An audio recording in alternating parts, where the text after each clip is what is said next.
The Council of Trent, the 22nd Session. The Canons and Decrees of the Sacred and Ecumenical Council of Trent. Edited and translated J. Waterworth. Chapter 11. Usurpers of the property of any church or pious place are punished.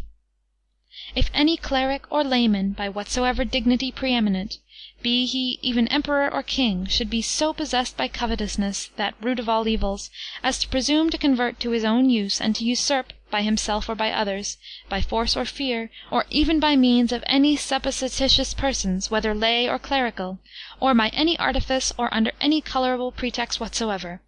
the jurisdictions, property, rents, and rights, even those held in fee or under lease, the fruits, emoluments, or any sources of revenue whatsoever belonging to any church, or to any benefice, whether secular or regular, mont de piete,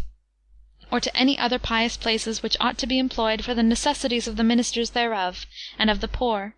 or shall presume to hinder them, in any of the ways aforesaid, from being received by those unto whom they of right belong, he shall lie under an anathema until he shall have wholly restored to the church, and to the administrator or beneficiary thereof, the jurisdictions, property, effects, rights, fruits, and revenues which he has seized upon,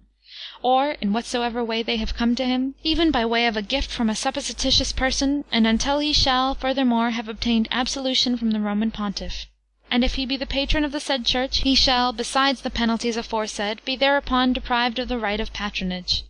And the cleric who shall be the author of, or consenting to, any execrable fraud and usurpation of this kind, shall be subjected to the same penalties, as also he shall be deprived of all benefices whatsoever, and be rendered incapable of any others whatsoever. And even after entire satisfaction and absolution, he shall be suspended from the exercise of his orders, at the discretion of his ordinary.